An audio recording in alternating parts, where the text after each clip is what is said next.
Hello YouTube, Professor Kadra here. This is Tobacco 107, plug preparation. Plug tobacco is often considered one of the most traditional tobacco formats.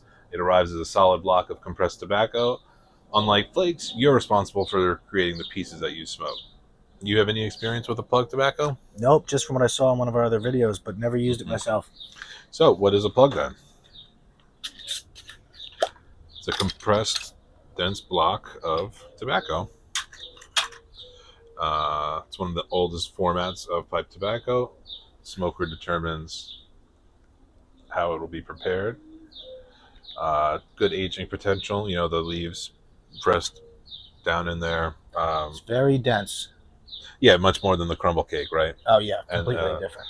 The whole leaf, those leaves being pressed together. There's no oxygen in there, as there would be if these were arranged in a ribbon cut fashion. Right. So there's a chance for the sugars in there to undergo some anaerobic fermentation. Is this where flakes come from? Are they cut off of this? They make a plug and then they cut this into flakes, and that's how it happens. Yeah, they just do one less step for you, basically. So when you say Virginia slices, it's literally slices of plug. Yes. Yep. All right. So a couple ways you could slice it, or a couple that I'm able to demonstrate for you here. One would be simple cutting board with a knife.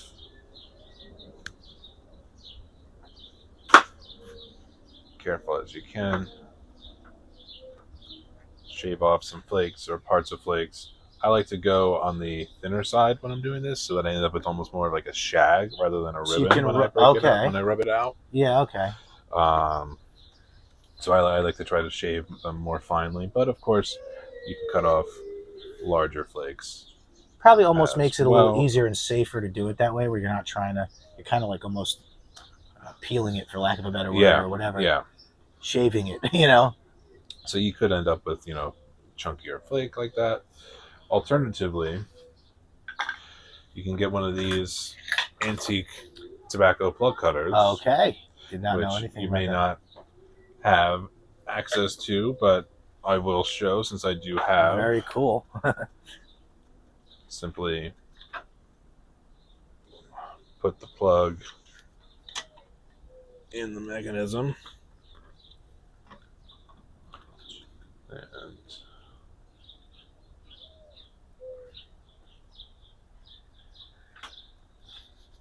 And then, you've got your little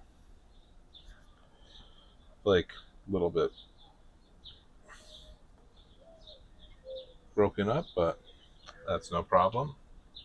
Cool. So that's one of the other ways you have to prepare your plug tobacco, or to slice your plug tobacco. Then at that point, when you have flake tobacco, it's like flake tobacco. One of the other options that you have, we didn't show this with flakes, is cubing. After you've cut your flakes, you can cut that flake into 1 to 2 millimeter size cubes. So you can slice that slice against the grain. You end up with these little cubes of chunks there. And that can be just thrown into a bowl. Thrown right into a bowl, basically, with probably a little bit of kindling. You might want to fluff it up. Yeah, they kind of break apart a little bit. But generally, you would keep them together. And as I mentioned, when I cut it, I like to, rather than cutting, I like to kind of shave it. But it's got to be a denser plug. This is kind of probably on the border of the density, and this is a fairly dense one. Yeah. But there are more dense plugs, and the shaving works really well on that because it's almost like a piece of wood. So plug tobacco requires a little more preparation than most formats. In exchange, it offers tremendous flexibility. Experiment with different prep methods, find what works for you. It's really just the kind of gives you the most control over the tobacco. All right, thanks for watching.